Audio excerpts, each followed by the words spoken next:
What is going on, everybody? Welcome back to an all-new episode of TAETRO Talks here on 343 TV. Thank you all for joining us today. Back with a live episode. I know we haven't been live in a couple weeks, but I'm excited to be back live with all of you. So thank you all who are tuning in to this live. We have a great guest today, but before we get into that, I want to do a couple housekeeping things. So first things first, if you are watching on my channel, awesome. That's the chat I'm looking at right now because I only have one chat in front of me. But don't forget that we are live with 343 TV every single day on youtube.com/343 Labs. So you can tune into that every single day for a different music production show. Claire Lim, aka Dolltr, she's got an Ableton show on Mondays. My show is on Tuesdays. We've got home studio music production stuff on Wednesdays, Theory Thursdays, Abe Duque on Fridays, who's got like a really awesome show, Production Basics, but he does like the news. He does a lot of really cool topical stuff. And then Saturdays is Techno with John Selway, which is really cool. So make sure you're subscribed at youtube.com/343 Labs for all that good stuff. Link is in the description for everything we're going to talk about today, including info on our guest and the school, 343 Labs, where you can take classes, especially if some of you have New Year's resolutions to, become a better producer or performer. We've got a class for you, Logic, Ableton, mixing, mastering, synthesis, all taught by masters in their field, I must say. So consider that, 343labs.com. The link is in the description, and all that good stuff. But I don't want to talk too much. I do want to say hello to the folks in our chat first before we jump into the interview. So who's here today? Chrono is here. As some of you may know, in our streams, we sometimes do giveaways. And Chrono says, I won the Splice giveaway and I've used it to create some sweet songs. Thanks for that. Yes, awesome. That's what I like to hear. Edward, what's going on? Welcome to the chat. The Real AJ, Ethan Isles, SK, Tyra White is here. What's going on, Tyra? My mom is here. Great. Thank you. Hello, Mom. Enigmatic Onion. Nice to see you. Sai, Rohan. 343 Labs is in the chat. So all you have to do is click their name. Ray Calvin, Gayosi Rossi. What is going on? Welcome to everybody who's in the chat. Thank you for hanging out. Without further ado, let's talk about our guest. Our guest today is an amazing Italian DJ producer. He's played amazing clubs, amazing venues, has so many releases under his belt. Let's go ahead and introduce him, our guest, Fedele. Welcome to the show, my friend. Hi, everyone. What's up? I'm so excited to have you here today. Thank you for joining us. Thank you for having me. Today, it's a special occasion because you actually have a pro sessions coming up with 343 Labs, which we'll talk about later. So if folks like what they hear from our guest today, you can actually learn with him over the course of a weekend, which I think is a cool opportunity. But let's talk about that later. And, one of the ways I like to start these interviews is by asking the artist, the guest, how do you define yourself? Because I gave you a really short intro there, DJ, producer. I feel like that doesn't encapsulate quite everything you do. But when people ask you hey, what do you do? What do you tell them? Yeah, first of all, I consider myself a real music lover. That's for sure. That's important. Yeah, that's the main thing. Then I consider myself someone who strongly believed in, and that's kind of a dream we always had, when you're kind of a kid, and then you want to get into music, and then you want to try to do this for the rest of your life, and then achieve some goals, and then you make it, and then you're so happy and proud of yourself in a way. Is that how you feel? Is that the moment you're in? Is that like the stage you're in your life? You look back, you feel proud, you feel like I've done some of those things, but there's so much more to achieve. Always building. It's always because once you start, it's like an addiction. You start from a point, you want to reach something, and then you reach it, and then you are like, okay, what? So what? I played, I don't know, like an amazing club or amazing festival, and then I played Awakening. So it was like, wow, this is my dream, blah blah blah. And then it was like, okay, but so what? I want to play Time Warp. I want to play this and that. It's always putting some more steps, and then that's how you reach better and better goals. Yeah, I think it's an interesting process, being an artist in that mindset. I have a very similar mindset. You have goals you achieve them, but it's never just like, okay, now it's over. It's always like, what's the next goal? What's the next thing I Yeah, want to go exactly. for? Have you always been like that? Like early on in your like musical endeavors or in your life, were you always like super ambitious and goal driven and, you know, wanting to accomplish these big things? Yeah, I mean, I always been like super ambitious. Like I never wanted to stop to crave for something and to look for, you know, like that. It's a kind of emotion as well you get from achieving your goals. You get more secure of yourself. You acknowledge what you can do, and it's a non-stop thing, you know. It's always like this is like kind of a drive that pushes people Yeah. to you know, like to go ahead and do what they do. Like I think it's the same for you or other, like even like young artists. But like an advice is always like never put like a limit. There's never a limit.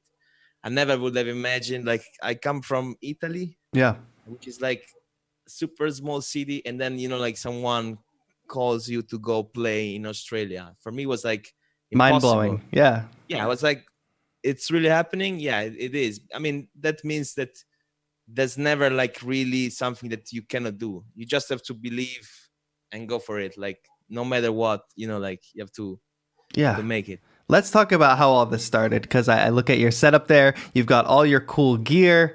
You're Yeah. chilling. You mentioned like being from Italy. What I think about this all the time with a lot of my guests who are into music production and electronic music. You want to get into music, and if you go to a music store, not only is it very easy to buy a guitar or like a drum set or something, but it's also very easy to learn those things. So I wonder, like, when you were first like inspired or first getting started to get into electronic music, like how did that all start? Who introduced you to it? How did you even start learning how to do some of this stuff? So basically my history, it's about like I was a young DJ, like not even a DJ, someone who wanted to be a DJ, you know, Okay. like when I was like really really young. And funny thing, I was like going to clubs like at the age of like, I don't know, I was like around, it was 2005, I was around 12. There was like this super party for young kids, like from Oh, 8 p.m to midnight. like a Yeah, like kids club. yeah, like a school party kind of. Yeah. So once I got in there with my cousin, he was like the one brought me there for the first time. I was like amazed and shocked by what the DJ was doing, because at the time I remember there was this record. This was the most shocking things. Okay. I saw this guy playing a record from Master the Works, like it's like a samba groove, something like that. It's Nice. some sites say, you know, like this track. And then this guy was playing with a cappella of Gets Knocked from Roman Fuga on top, even I don't know, Rune Calabria and stuff like that. It was playing, and the people were going nuts. So I was like, wow, I want to do this, you know, like. So what I was doing is like going to clubs, standing completely right next to the DJ and just watching Wow. all the time, not doing anything else, not drinking, not smoking, nothing, just being there, sitting there or standing and just watching. And then, you know, like after a while, a couple of times, I went back home, and then I, you know, like I bought my first turntables, That's great. So you started and learning then on turntables. yeah, and then started experimenting with that and doing even the same things I was watching, you know, the night before. Yeah. So, and then, you know, like then I started to realize, okay, I know how to do this, but now I want to do it my way. Yeah. So I was changing stuff. So for example, I was using different acapellas and stuff like that. Then after that, once, you know, I realized I could be able to DJ, I started proposing myself to clubs and this kind of parties. Yeah. And of course, I started from a different kind of music. I started from a hip hop. Oh, okay. So yeah, I was like, you know, like jumping from this, you know, like this genre to another one. And then I stepped into productions because I wanted Before to we make get my own. there, can we talk? Yeah. Can we just hone in on something a little bit because I think it's Yeah, sure. inspiring, the way you talked about like seeing this DJ and literally just watching this DJ do everything that they were doing, getting your own turntables and then trying to just recreate it and then put your own spin on it. Like, were you just completely self-taught in that way, where you were just like observing and then applying and then problem solving from there? Like, yeah, I've done everything by my own. Like, I have no one in my family doing music, and no one could teach me about that, you know, like. right. And but then, you know, like, I started from software. At the time I was using virtual DJ, Okay. like super basic, Right. and you could change even the covers. You could use different, you know, like, at the time you could change the skins. And then, you Very know, like, I cool. was experimenting. And, you know, there was one thing I never got really straight away the first time I was watching. It was the pitch from the CDJs. Right. And I was like, how does it work? Nobody told me. So I was like, but then I found out myself with the program. I started and I saw like it was like pitching up and down. So, you know, like, in a way, I figured out myself that the mechanism was this one. And then, you know, like, I started doing it with that, and then I passed to the turntables once I got the technique. I feel like some of everything you just described is getting a little bit lost today, because today you can look up a tutorial and everything. And I think that's simultaneously like a great thing, but also like a kind of not so great thing, because people don't have the experience of reverse engineering, which is kind of like why I even started my channel, because even when I started, there were lots of very cool sessions on YouTube, but not a lot of cool instructional like tutorial content. So I wanted to reverse engineer some of the cool stuff, which I was already doing, but show people how to do it. And now I feel there's so much showing that people don't acquire that same skill anymore of having to reverse engineer and figure things out for themselves. Because when you do that, you kind of, not only do you discover how the person was doing something, but you also discover new ways or your own ways or like new things that people haven't before. Exactly. And then I think also your brain get affected by this thing in some way. Sure. So you get, it's like, I don't know, it's like a part of a brain, like it's a creative, or I don't know, discovering, like curiosity, stuff like that.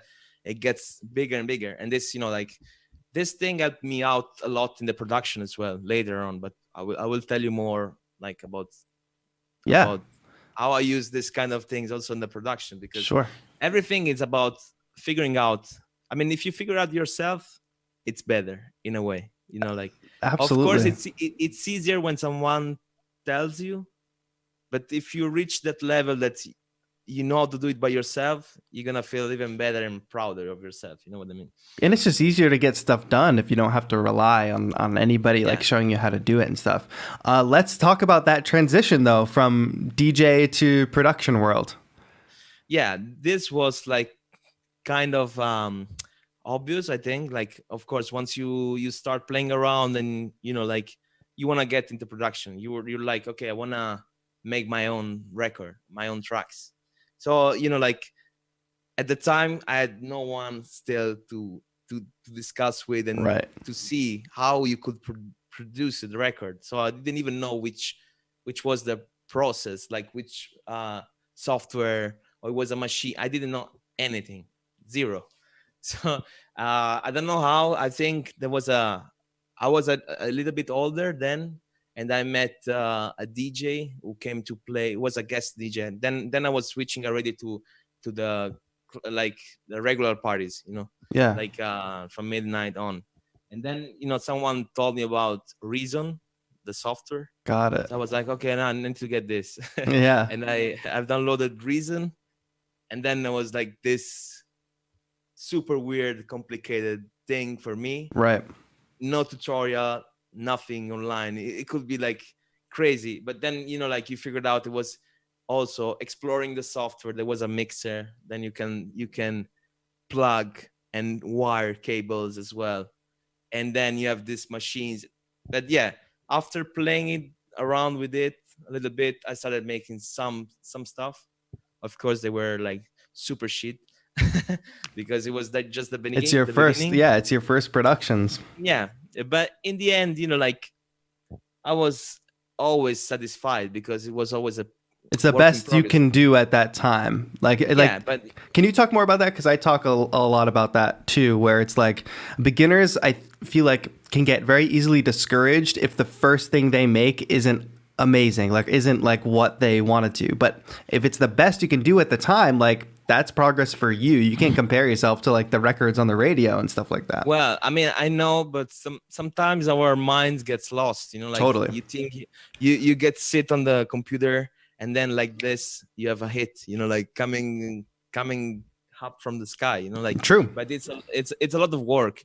Sometimes it works. Like we have a lot of examples of artists that can make that, like they did for probably their first track ever, and then it was like a huge record. Yeah.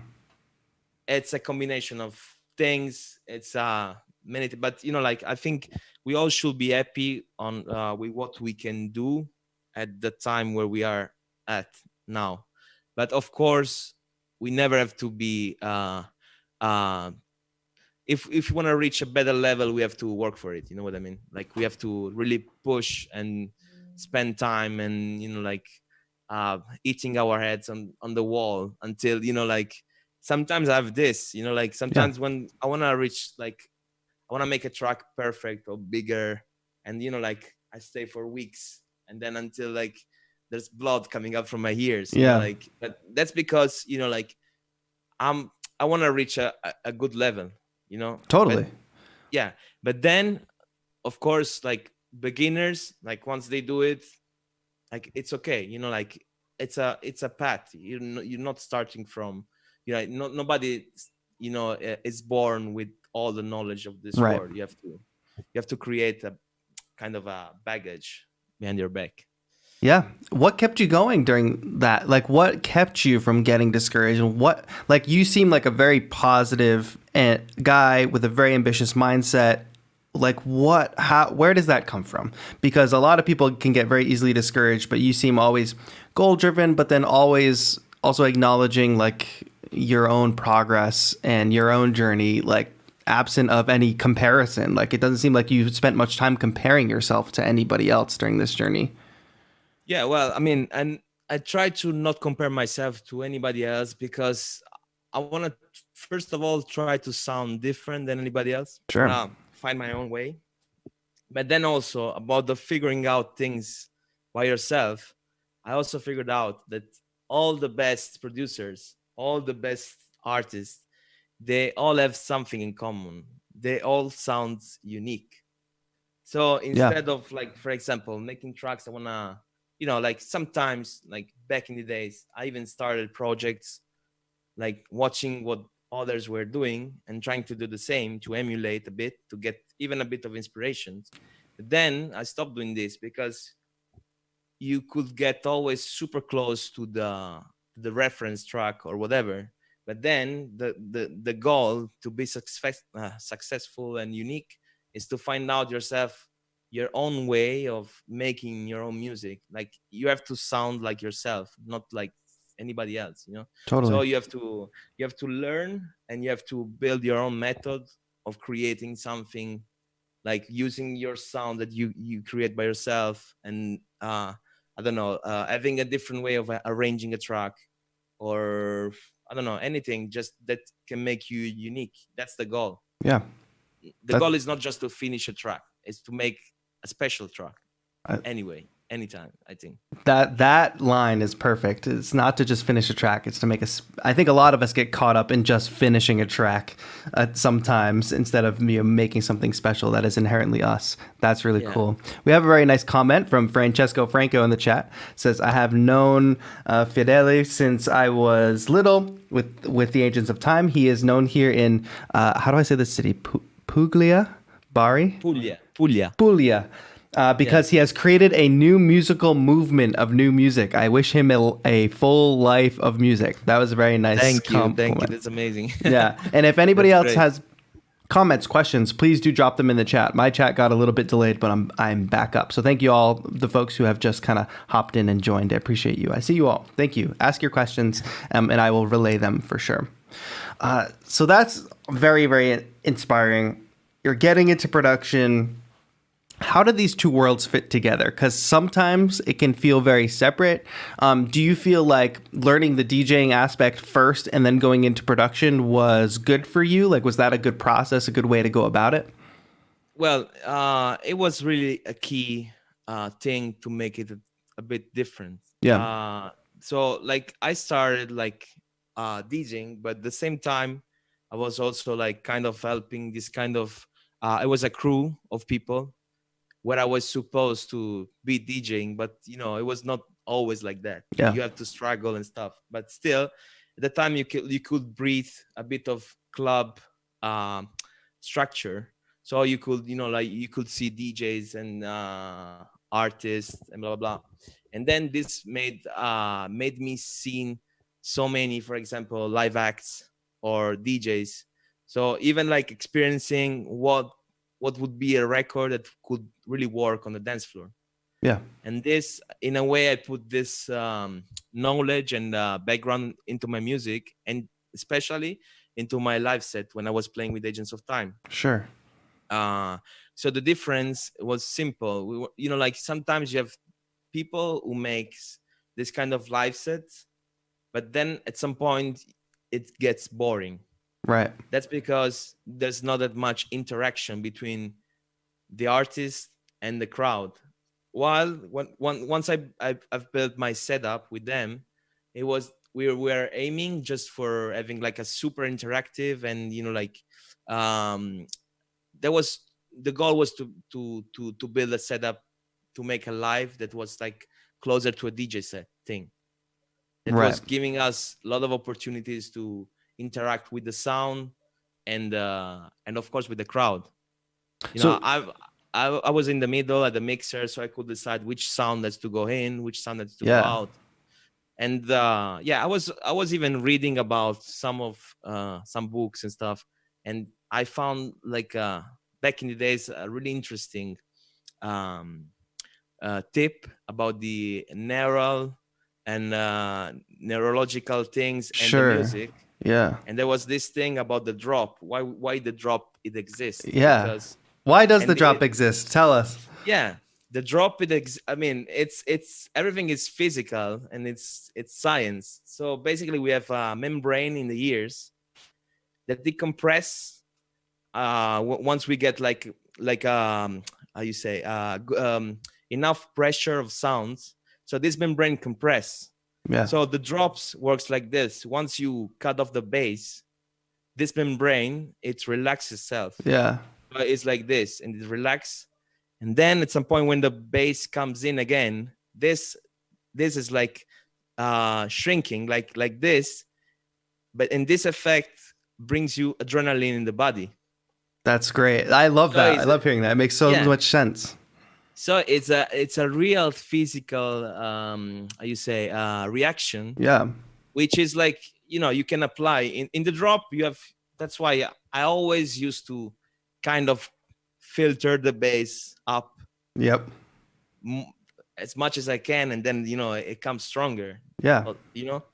So it makes sense. That's why we have all of these things. I think like approaching it like that, electronic music has such a it's easy to make electronic music that maybe sounds sterile and absent of like humanity and organics. But when you approach it like that, like that's biological, what you just described. So when you're talking about creating electronic music for the dance floor, that is purely electronic, but built with the mindset of like humans and humanity and biology. I don't know. I think that's really cool, and it comes through in the music for sure. Yeah, I mean, when we are like addicted by synths and stuff, we all say we are, music production is always about being a nerd, stuff like that. Why don't you want to be a even more nerd, like getting into science, biology, technology? And I think it's super interesting. I mean, I always get interested by, like this kind of scientific things.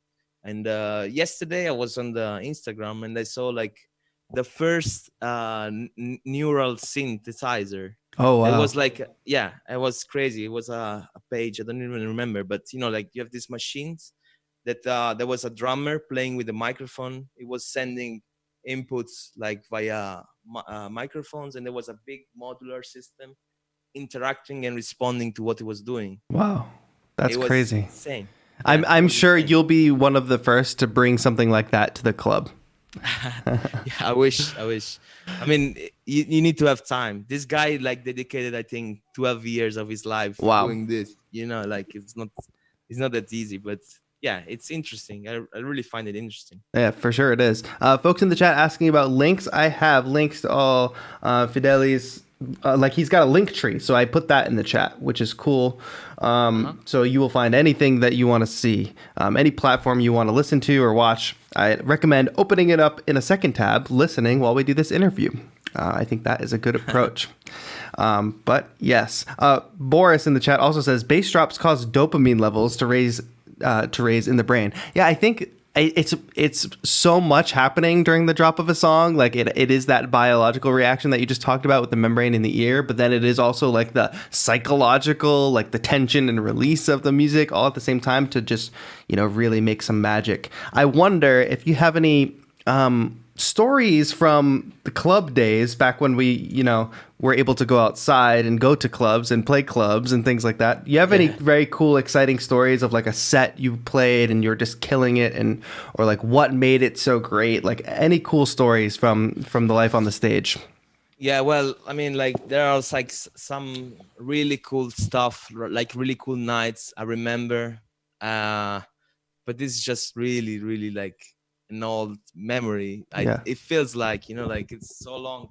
I'm starving to go back to play again. I believe it. I actually have a gig in December for New Year's. It's like luckily, but like going back to tour life. I mean, I had some experiences. Like I remember really well. There was a gig in Colombia, in Bogota. There was a festival. It's the Baum Festival. This one was for sure one of my highlights ever, because this was probably maybe one of the biggest festival I played. Sure. And there was this combination of things between the sound. Like I was playing live with a band, and we used to do sound checks and stuff like that. This time we just went for a line check. So while another artist was playing, we were plugging all the machines, and like with the headphones, checking the levels and everything. Yeah. And then I don't know why the time was sounding like dope. And I remember the opening set, the opening track, because also we used to improvise, so it was everything spontaneous. And the first track was like worked like super well, like insane. Like people went super crazy. I think I was checking videos like the other day online. There's something on YouTube, like people was like jumping, screaming. It was like insane. It just hit perfectly at the time. Yeah, this was something to remember.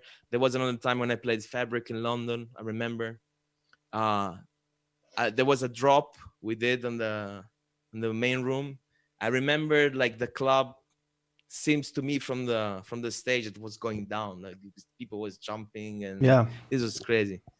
How there are so many stuff. I want to ask, like, since you have that hybrid background of like DJ and production, how much of what you started doing became completely hybrid? Like how much of it was completely original music mixed with other people's music, like DJing, like, and then what is the process around that? Like, are you including, external synths and external instruments? Like what was the general mindset around how you were building up a live set, I guess? So basically the beginning when I started, like I didn't have like that much synthesizers, just that like, I think I had a Moog, like Little Fatty, which is this one here. Still I still have it. Then I had one drum machine, and it was the MFB Tanzbar, the red one, super small, super tiny. And then I got Nord Lead 2X plus, like the computer. Then I started producing, blah, blah, blah. And then I was like getting into the step. I was like, okay, I want to perform live. How do I get there? How do I do, like things like that? And then, I remember the time I started gigging live with the computer. Okay. And then on the side, I was laying up there or just substituting the melodies or, bass lines or whatever. I was playing the SH 101 with I would call it like carpet of sounds, like they were going in the background. Yeah. So with the sync, I was using like, I think TR8 and SH 101, like, and layered stuff up on that. But then once I've, like I experienced a lot of parties, festivals, whatever, I felt I could be able to improvise. Yeah. So like with the other, like with my partner, like we removed the computers, and so we started from scratch, full analog, only machines. Like we were three, of course. So I was the drummer, like and I mean the mixer. So I will choose which sounds going in and out, and also use some synthesizers. But then like what really helped us was like the gears, like because once the Artura Beats the Pro came out, Yep. you could save in some sequences and things like that. So it was kind of easy to Totally. even reperform your tracks. But then also it depends from the way you produce in the studio, because if you are able to produce in the way you perform, Yep. then it makes it much more easier. Totally. Like it's hard to, for example, bring a track you made like super complicated and stuff and to perform it live. Right. Without You it have just so being many- a track playing in the background or something. Yeah. So if you have so many effects and stuff, you have to figure it out how to perform. And of course, you're not able to do everything from scratch, Yeah, So you of have course. to take care only about, I don't know, a bass or drums, but you cannot like redo the track exactly the same. Yeah. So does it drive some of the creative process? Were you creating tracks specifically with the stage in mind? And did that influence, were you then producing maybe in a more simple way than you would a full on just regular production that wasn't meant to be performed? I mean, I will take care also about the way I would perform the track. Of course. But, like mainly the most important things in the track, I have to think that I have to perform it live.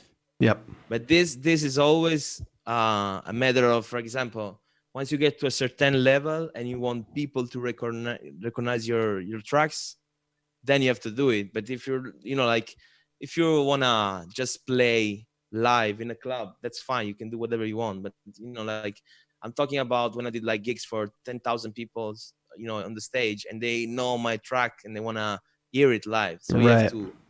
you have to like put your brain and say, okay, I need to perform this track. Yeah. I mean, not necessarily, but like, of course, if someone pays the tickets to go listen to your show, then you want to hear the You want to track. deliver the thing that they're looking forward to hearing. Yeah. And imagine you go to, I don't know, Depeche Mode concert and they don't do the track that you like. Yeah, like, of course. You get disappointed, Yeah. Which do you prefer? Do you prefer the more improvisational stuff, or do you prefer playing more of like the recognizable tracks? I definitely like the improvisational part. Right. Because I don't like, to be honest, in general, like to get to make things easier. Like for me it's too easy. In a way, it's disappointing if you just improvise, but then still you can make a different version of that track every time. Sure. It's always more interesting. And how much of your you never know. How much of your live sets became that? Playing almost kind of the same thing, having maybe the same set list, but it's a little different every night. Is that kind of how it goes?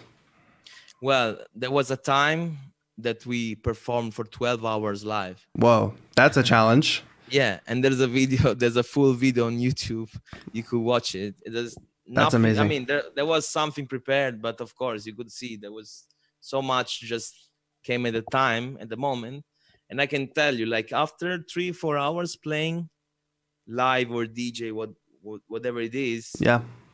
I mean, at least for me, my brain starts working in a different way. It's like, I don't know, it's something weird that it happens in the atmosphere. Maybe something you drink, if you drink a bit of alcohol or whatever, is the lights in the club, the sound system. I don't know. At some point, I reach a level like my brain and my ears works exactly the same as the sound. Sure. And like you break this kind of imaginary barrier, and you go over for like it's a weird thing. I don't know how to explain. Like It goes back to the biology you were talking about before. We got to dig into this. Yeah, I think there's something with it. I think there's like, even like, for example, I experienced like, like I played so many after parties and stuff. Like, for example, once you don't sleep that much, yeah, I don't know, it feels magic. Like records, they comes together to each other like super well, super smooth. Then you record a set, and the next day you're like, wow, it's amazing. I don't know what it is. It's just like not sleeping makes you higher, stuff like that. Sure. Did you ever struggle with the lifestyle of the DJ producer, like out super late, playing lots of after parties, not getting a ton of sleep? Like what was adapting and growing into that lifestyle like? Did you ever struggle with it? To be honest with you, I loved it. I That's great. Of course. I mean, I think like I talk only about my experience. Like the job is not about playing, because for me I could really play for as long as you want. Sure. I mean, as long as I wish. The real job is about taking planes. This will kill you. The traveling. Yeah, the traveling is killing you, because then imagine there was an year 2016. I also had my girlfriend was not from Italy, so I traveled more and more, plus doing gigs. That year I think I did like 120 gigs in a year.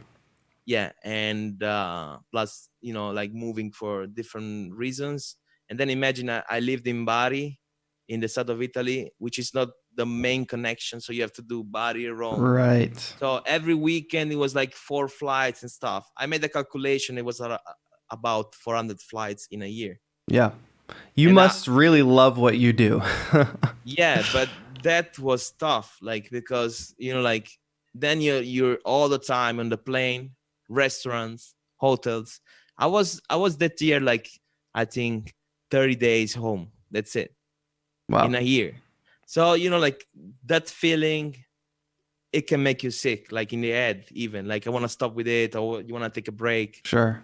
Like if it's too intense, that's it. I mean, that's you can risk that, like try flying all the time, not sleeping, but for the rest, it's fine. Once you get there on stage, it's like the best feeling. Absolutely. I guess that's what drives it for sure. That's really amazing to hear. I don't know how you do it. I also hear stories about like the DJs who do the New Year's gigs, and you try to play like 3 gigs on New Year's, so you constantly like flying back in time, to other cities.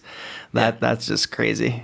We've done that. Tell me about that. Do you have a story about that? That would be cool to hear. Yeah. There was so many times I played. Like for example, in the summer, you have it's usually happens in Belgium and Holland, because they are so close to each other. Yeah. So you play festival in the afternoon there, then you go to Holland, or the opposite, and then maybe you have in the night you have Istanbul. Whoa.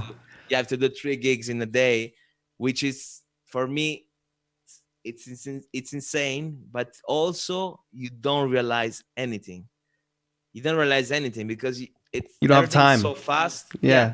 Everything is so fast. Right now, I have the feeling I got back to a normal life. Sure. And sometimes I'm like thinking about, like those times I was like, wow, I really did that. I don't even remember, like. Right. Everything happened so fast. Yeah. Plus, another bad thing about it is like once you travel, for example, you don't realize anything, because it's summer here, then you go to a winter place. Oh yeah. Or for example, I used to go to Tulum every year. This year I'm not going, but I'm going to Ivory Coast, which is like summer time, so it's hot.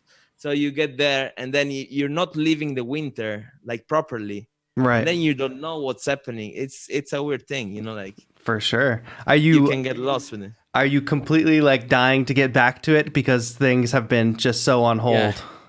Yeah, I cannot hide this. Like it's been too long now. Like I mean, I just miss a lot. Like even traveling in a safe way. Now I have this gig. I'm still a bit scared. Like you're gonna get.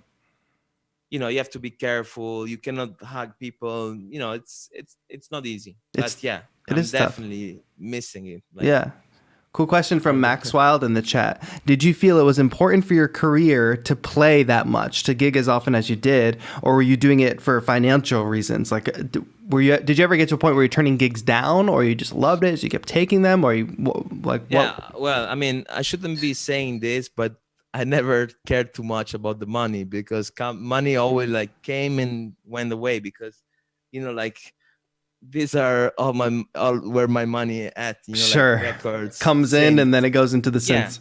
yeah. So I mean, I never did it for financial reason, to be honest. Like I rather like do something else, or have a real job, which I like. But I did it for the passion mostly. Like I really like to play and to communicate with the crowd. Yeah, totally. It's I don't know. For me, it's the most important thing. Also, like once you play for the people, you get back to the studio with fresh mind, new Totally. energy exchange, and you can place this into your music. I think it's so important. Right now, I'm struggling myself to make club music, for example. It's Right. not I was easy. going to ask, how has this Yeah. time being stuck at home affected the writing and what you're making? I mean, like it's from one side, it's a nice moment to reflect, to think, and to like uh think what you want to do next, where you're gonna go. You're doing things right, you're doing things wrong. Other side, you want to make music, but like your mind is not used to this lifestyle anymore. So once I sit down here, I used to make things a bit more softer and more for the listening, which is not bad. But of course, in this time you want to make big track for hopefully when we're gonna come back. Right. So that's why I said I'm struggling. It's not that easy. I mean, you can do it, but if you don't get the crowd feeling, it's not totally the same. Totally. Do you feel like once this is all over, whatever that means, once everybody has a vaccine, once everybody is safe and can go out again, do you feel like it's going to be this renaissance of live music and festivals? Like, is it going to blow up in a bigger way because everybody's been stuck so long? Well, normally in the history, after a big crisis, there's always like a big uh, renaissance kind of movement. Right. Like after the war, after like I don't know another like pandemic in the history, there was always like after like a big movement to rebuild stuff, and like there's always a crisis, and then there's always like a floral period. You know what I mean? Sure. So I believe once everything will be done in any way, vaccine or whatever, Yeah. then like there's gonna be for sure a gold fever. Like everybody wanna do everything all Yep. over the place, and it's you should be careful. You should be like finding your at least having a strategy how to fight with that, Yeah. and then how to survive this period. It's not easy. Like lots of people are having troubles with it. I'm luckily I feel good, and I'm fine. I'm working a lot in the studio, but yeah, I have my mind already projected to the next moment, For sure. and I'm thinking about new stuff, the label, new Yeah. releases. That's Yeah, awesome. I mean, there is a way. It is sad that, especially for a lot of touring musicians, that it's just not a possibility. But there is. I'm grateful that as a musician, there are ways for us to take advantage of time at home. We can do a lot of things from our home and our home studio. So I am grateful to have that for sure. yeah, I'm grateful. I mean, I'm sad from a side, as I said, but I'm grateful for some other reasons, like even family. Like Sure. I mean, I'm living like the time when I was a kid. I'm now in my place where I grew up and I lived. I was living in Barcelona before the pandemic. Then I had to move here for like obvious reasons. Yeah. Like it's better to be stuck in Italy with my family than being there and having nothing to do. I still have my studio there and things like that, but like it's nice. It's nice in a way, at Totally. least not to be alone. I mean, I can imagine if there are people like alone, stuck in their own place without family and stuff. That shouldn't be so easy. Yeah. But So that's also why in I a feel way, lucky. I wonder how have you felt a different type of connection with people who aren't geographically close? Because I think about us having this conversation right now, like you being in Italy, me being in California, and I've had countless other conversations where people are just in different parts of the world. And probably before this pandemic, we wouldn't have thought it possible we wouldn't have considered connecting like this, because we would just focus on the people that are geographically close. But I also think there's something special about what's happening now, where everybody uses Zoom, everybody connects no matter where you're at. I think there's a beauty in that, and I think the digital community, the global like digital music community, is more connected now, because it doesn't matter if we all go to the same festival or if we all go to the same place, we can connect like this, you know?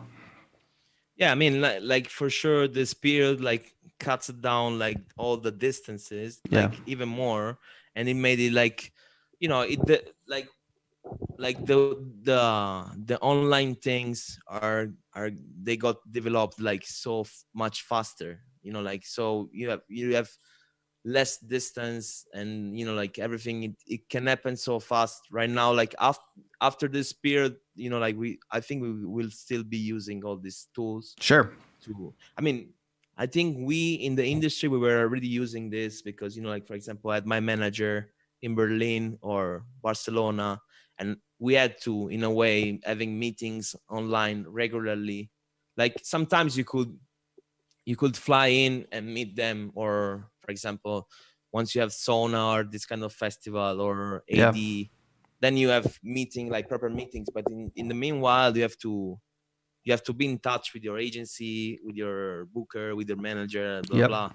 And then, you know, like we already use this, but right now, like everybody is like ready to use these tools. So which it makes interesting in a way, you know. Make some things more efficient for sure. We have somebody from the chat is asking about your favorite analog gear. Can we get maybe a walkthrough of some of the analog gear you've got over there? Well, like my favorite analog gear, it's always been, and it's always gonna be the 101. Oh, okay. 100%. What do you like about it? I like that it's simple. I like that it's like one of my first serious synth that like it changed my life. It's the same like a lot of artists I love, they use. It's just the best. You know, that's awesome. You can do so many things with it. You can do the sound of the 80s, you can do techno, you can do electronic, you can do ambient, you can do whatever you want with that. Sure. I think people are curious about all the gear that's by your side. If you want to just like talk about how like is this just your general like at home setup? Like, are you using all this stuff together? This is my home setup. I bought a new stock of synths. It's gonna come soon. Oh, like I bought like a lot of stuff. I should get it like in a few weeks. But right now, I have, maybe I don't know if I can take my phone and show the... If you can do it without disconnecting it, that would be cool. Yeah, I'll try. Wait a second. All right. Bear with us, folks, because if we have a little technical issue, we'll solve it. Don't worry. But, whoa, we just caught another angle that I had never even noticed before. Yeah. So this is my studio, my home studio. I already showed someone. Yes. This is the side you were watching, but then, of course... You have another side with the modular. Whole other side. Yeah. That's a dream. Speakers. Yeah. And then I have my record side with turntables. The famous one, the one I bought when I was a kid. Sure. Wait a sec. So yeah. Here I have a DX7, which is like a super cool synth from the 80s. I really like. It's used for, you know, like, it's an FM synthesizer, you know, like some of the biggest hits, like Take On Me from the 80s was made from this one. Yep. You know, Depeche Mode use a lot. It's just, you know, like I love this one because it sounds familiar to me. So sometimes I use it for making tracks. Yeah. Then I have my Moog, the one I really love. It sounds like a beast. Another FM synthesizer here, like a small nice one, Volca. TR8S, like you know, drum machine, main drum. Then I have analog rhythm. This Yamaha DX200, which is another FM synthesizer, more like a groove box. You're big into FM synths. Yeah. 101, like a small one. It's a mixer. The push speaker. I have the X77, like my sound card. This one is another thing that I love. Is Innovation Base Bus station. Station. Yep. Really love it. Then I have the Blofeld, super creamy synth with a super nice filter. Awesome. 303, no cost, small module. Then I have my modular. There it is. Yeah, another FM module here, just to keep it interesting. And then some other stuff. Like I have this one, which is Atlantis. It's like a 101 emulation. Like it's a module. Oh, okay. Sounds like exactly like in the 101. And then that's it. That's amazing. This is like my small home studio. And then a bedroom studio, no less. That's my bed. Yes, that's where I sleep. How to have a bedroom like that? I'm sure people in the chat are losing it about that. I just woke up in the morning and then jump in. You just roll over and boom, you're playing a synth. That's amazing. I wonder, since I saw the push there, like there's so much hardware, obviously, but I saw the push, so I'm wondering, because you talked about Reason before, is Ableton an important part of your workflow now, like your production workflow? Well, Ableton, it makes things really easy at the moment for me. I mean, since so many years, like because I use Ableton like a big analog system, kind of. I make some interactions with the Max for Live and like implementations. Sure. I used to layer effects, group things up, and it works well for me also for sound design when I want someone to reach a certain sound I have in my head. Yeah. So Ableton is like it's the best for me. Are you also using it during live sets beyond production? No. Not at all. Just all hardware still. Yeah. Okay. Cool. Yeah. Also, like when I make music, I don't use that much like plugins and stuff. Just maybe for mixing, but like mostly I record everything from the machines and then I tweak it a little bit. Like maybe Ableton is really interesting when you want to work with the audio files. You can transpose. You can you have the transient things down there. You can make really interesting rhythmical things in the back. Sure. And very cool. It's super quick, and for me I really like it. Yes. We're coming close to the end here. I want to talk a little bit about your pro sessions that you have coming up. So for folks who don't know, the link is in the description to join the pro sessions. There's some early bird tickets available still. But do you want to talk us through like what you've got planned for that? Like what's going on for your pro sessions? Yeah, basically I'll be talking about my way of making music. I'll go through my creative process. Like there was something interesting I want to explain the guys out there. I was like, once the guys from 343 asked me like, what are the arguments you want to talk about? I told them like, discover the hidden sound that surrounds yourself. That's amazing. That means exactly discover the hidden sound that's in your room next to you, or because I made a track that is gonna be released soon on Macioplex label, which is made basically by me recording the sound of like the vacuum robot cleaner. Yes, I love that. Yeah, so I just place the microphone up there and record all of the sound once you turn on the thing, then like moving it around, and then like I imported the sound in Beatport in Ableton.